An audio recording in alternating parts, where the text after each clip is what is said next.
Jadi cara ngatur duit tanpa ribet. Yang pertama ya, basis dari cara gua personal itu ngatur uang adalah gua punya tracker aset per bulan. Maksudnya apa? Jadi gua punya semacam balance sheet personal gua. Ya, aset gua berapa, di mana aja, dan hutang gua apa, dan di mana aja. Gua kasih contoh sederhana aja. Gua tahu kondisi kalian beda-beda, cuman ini biar simple ya. Intinya ada aset ya, per bulan, misal dari Maret, April, Mei, Juni, Juli, sampai nanti di Desember. Lu akan lakuin ini, siapin ibaratnya cut off date-nya. Misalnya ini lu bilang ini cut off-nya 25 ya. Jadi tanggal 25 lu selalu nge-update sheets ini. Jadi lu bisa lihat kondisi keuangan lu seperti apa. Yang pertama lu lihat nih, misalnya lu punya saham ya. Misalnya di Mirai Asset, di Indo Premier, di terserah dimanapun. Lu tulis di sini misalnya saham di Mirai berapa, saham di Pot berapa. Misalnya 5 juta ya saham di sini. Lalu lu punya reksadana, misalnya di Bibit, di Bareksa, dimanapun terserah. Ya ini gua ngomong sini nggak ada afiliasi dan gua nggak dibayar siapapun. Ini ada 9 juta misalnya. Dan di sini kalian punya cash di rekening Bank BCA kalian misalnya 5 juta. Kalian mungkin punya kripto 3 juta dan kalian misalnya ada properti, ada yang lain-lain kalian bisa list di sini. Di sini kita lihat nih kalau udah kalian list semua ke bawah, bikinnya simpel aja, nggak perlu ribet ya. Jadi total asetnya berapa? Dan misalnya kalian punya hutang nih, hutang kartu kredit di sini ada cicilan motor ya kan, di sini ada total liabilitasnya. Jadi aset dikurang liabilitas itu adalah net worth kalian. Di sini ada 5 juta. Ini yang gue mau ngomongin cara ngatur duit adalah cara ngatur duit gue. Yang gue suka adalah dengan ngatur duit gue tuh nggak suka hidup berhutang. Jadi gue nggak punya hutang. Gue kalau mau beli rumah nanti segala macam, gue nggak akan pakai hutang. Gue beli mobil tuh nggak pernah hutang, selalu cash keras. Gue nggak pernah berhutang. Balik lagi itu prinsip masing-masing. Tapi ini kalau kalian mau dengerin gue, ini cara gue. Jadi hutang ini bakal gue hilangin secepat mungkin. Jadi daripada gue nambahin aset investasi gue bakal sikat semua. Mau hutang kartu kredit, hutang cicilan motor, hutang cicilan rumah, itu bakal gue sikat pertama. Karena gue mau hidup tanpa hutang. Dari situ, lu tinggal update sheet sini. Lu update sheet sini, nanti kan ada totalnya tuh ya, dari Maret, April, Mei, Juni, Juli. Apakah angka itu membesar atau mengecil? Jadi kalau misalnya dari sana, kayak seorang bisnis, jadi kalian harus treat diri kalian adalah sebuah bisnis. Kalau misalnya, oke, dari Maret ke April dia turun. Oke. Apa yang gue lakukan salah? Apakah investasi gue di instrumennya salah? Apakah waktu itu memang ada kejadian black swan, ada drawdown di investasi gue? Apakah hutang gue ini nggak terkontrol? Apakah spending gue terlalu besar? Atau apa nih? Jadi kalau kalian punya aset tracker ini, kalian percayalah, ini kalian bakal kecanduan untuk ngisi ini tiap tanggal 25 misalnya cut off ya. Jadi kalian isi di tanggal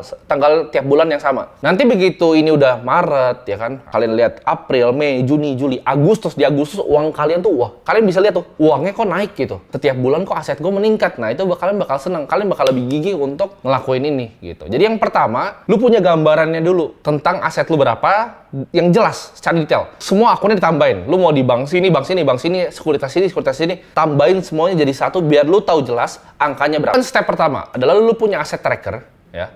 Step pertama adalah lu punya aset trackernya. Nah, kita kan bahas step kedua. Setelah lu udah bisa lihat nih, ya kira-kira aset lu naik atau turun. Di sini kan ada yang banyak yang ngajarin kalian cara misalnya, cara ngatur duit, cara budgeting yang paling terkenal di dunia adalah 50-30-20 rule. Artinya 50% itu dipakai untuk kebutuhan sehari-hari, 30% itu dipakai untuk gaya hidup, 20% untuk investasi. Tapi menurut gua ini nggak sepenuhnya benar. Kenapa? Ya, mungkin untuk income yang let's say 10 juta, 20 juta, bahkan 50 juta ini work well gitu. Tapi gua suka pakai yang namanya spending cap.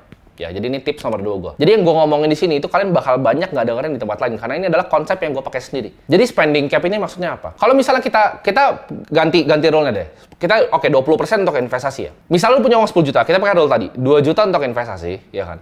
3 juta kita pakai untuk gaya hidup, misal ke mall dan makan di mall. 5 juta kita pakai untuk kebutuhan sehari-hari, uang dapur.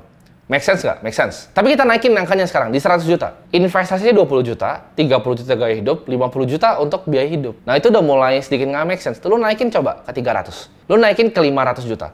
Masa lu punya dapat income 500 juta, cuma 20%-nya lu tabung? Nah, bener atau enggak?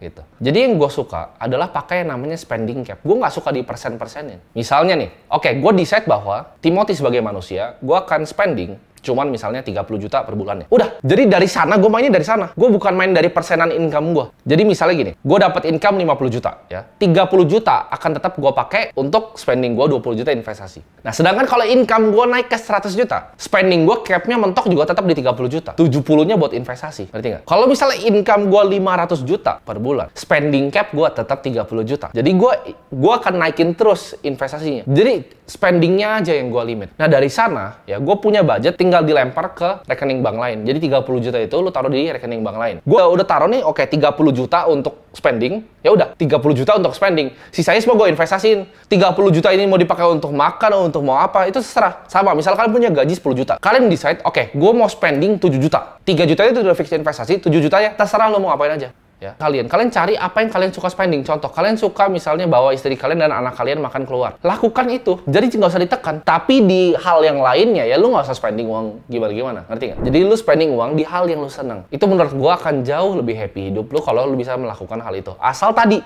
masuk di dalam spending cap-nya. Jadi bikin spending cap-nya terserah. Abis itu mau ngapain.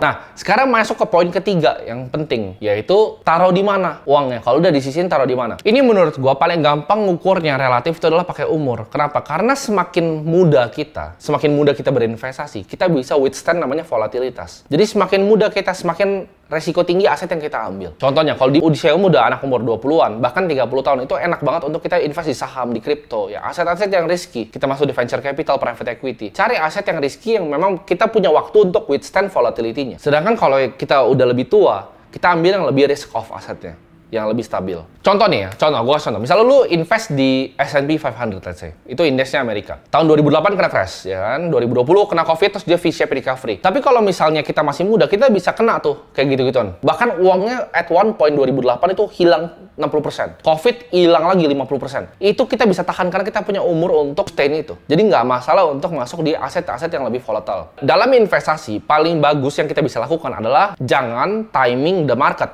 Jadi time in the market is always better than timing the market. Kita bukan dukun, kita bukan Tuhan, kita nggak bisa tahu market itu mau jungkir balik atau mau kemana. Tapi yang kita tahu adalah kita bisa otomasiin investasi kita. Contohnya, kayak gue pribadi, gue udah pilih aset gitu. Misalnya gue pilih indeks S&P dan gue pilih Bitcoin. Ada juga misalnya exposure ke emas dan lain-lain. Itu gue automate. Jadi kayak tadi, gue punya misalnya gue punya uang 10 juta. Spending cap gue di 7. 3 itu ya, begitu gajian, 3 itu udah hilang. Jebret.